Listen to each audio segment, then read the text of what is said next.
robôs cada dia mais parecidos com seres humanos. Empregos humanos sendo realizados por máquinas. E todo mundo se perguntando, será que seremos substituídos por computadores? Alguns dizem que sim, computadores pensam mais rápido. Outros dizem que não, porque cérebros eletrônicos não pensam e sequer refletem sobre as coisas da vida. Mas há apenas 65 anos, Katherine Johnson, uma matemática americana, foi contratada pela NASA como computadora. Sim, foi esse o cargo que ela foi ocupar. Mas o cérebro de Katherine não era eletrônico. E apesar de fazer cálculos tão complexos quanto os computadores da época faziam, ela sempre pensou muito além desses cálculos. Tinha sentimento, capacidade crítica e pensava muito sobre as coisas da vida. Katherine Johnson nasceu em West Virginia, nos Estados Unidos. O ano era 1918. Com uma mente brilhante, desde pequena gostava de contar e adquiria uma facilidade enorme para cálculos. Eu contava tudo, os passos até a estrada, os passos até a igreja, o número de pratos e talheres que eu lavava, tudo que podia ser contado, eu contava. Katherine diz também que ser mulher e negra nesse lugar e nessa época não era lá muito fácil. Mas com a sua inteligência para as ciências exatas, ela foi abrindo portas. Katherine entrou na universidade com apenas 15 anos de idade e, motivada por uma professora de geometria, foi estudar sua paixão, matemática.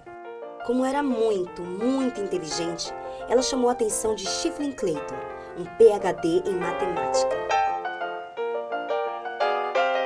Clayton desafiava seu potencial e forçava Katherine a estudar mais e mais.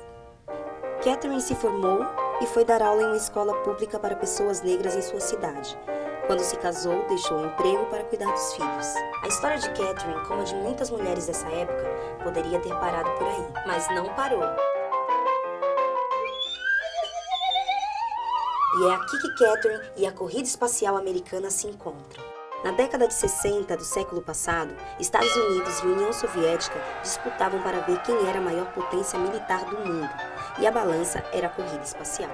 E para isso, pessoas boas em matemática e física, que pudessem fazer muitas contas em pouco tempo, como um computador, eram essenciais. Mas o primeiro computador só seria usado pela NASA em 1962. Antes disso, a agência contratava mulheres geniais como computadoras humanas. Elas eram divididas em duas equipes, uma com matemáticas negras e outra com cientistas brancas. Ambas faziam o mesmo trabalho, mas as mulheres negras recebiam salários menores e precisavam usar ambientes reservados para pessoas negras. Tudo isso por causa da segregação racial.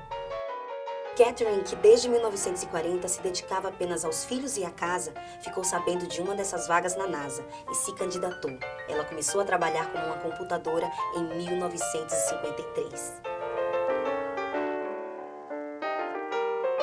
E como seu cérebro parecia eletrônico, mas refletia sobre as coisas da vida e do mundo, ela calculava e perguntava: por quê? Por que precisamos usar banheiros separados? Por que mulheres não podem participar das reuniões? Por que mulheres não podem assinar os relatórios que fizeram e os créditos ficam apenas para os homens? As perguntas de Katherine foram abrindo espaço entre os pesquisadores da NASA, e por causa das perguntas sem respostas, ela foi a primeira mulher de sua divisão a assinar e receber crédito por um relatório. E foi graças a questionamentos como esses que as mulheres, especialmente as mulheres negras, começaram a ser reconhecidas nessa importante instituição. Com os cálculos de Katherine e de suas colegas, o primeiro americano foi enviado ao espaço, e em 1969, o homem pisou na Lua pela primeira vez. Mas que cálculos eram esses que levaram o homem à Lua e o trouxeram de lá em segurança? Imagine que o foguete tem que sair do ponto A da Terra e chegar no ponto B da Lua, por exemplo. Parece fácil, né? Mas imagine que a Terra está girando em torno dela mesma e a Lua está girando em torno da Terra. Isso significa que a cada hora os pontos A e B mudam de lugar. Cálculos muito precisos de coordenadas e trajetórias são necessários para que os astronautas não se percam no espaço. Deixa comigo. Me diga quando e onde você quer que ele pouse, eu penso de trás para frente e te digo o exato momento de decolar. Além disso, era preciso calcular a aceleração, levando em conta a gravidade dos corpos celestes, o horário do pouso, a curvatura do retorno, da órbita e tantas outras coisas. Enfim, os planos de voo envolviam geometria analítica e cálculos complexos de física.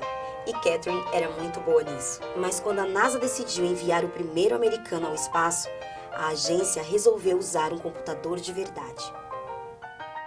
Só que John Glenn, o astronauta escolhido para a missão, não quis saber de máquina nenhuma. Ele só confiava em Catherine e em seu cérebro brilhante nada eletrônico. Glenn só entrou na cápsula espacial depois que Catherine refez, à mão e a lápis, todos os cálculos do computador e afirmou que cada número estava certo.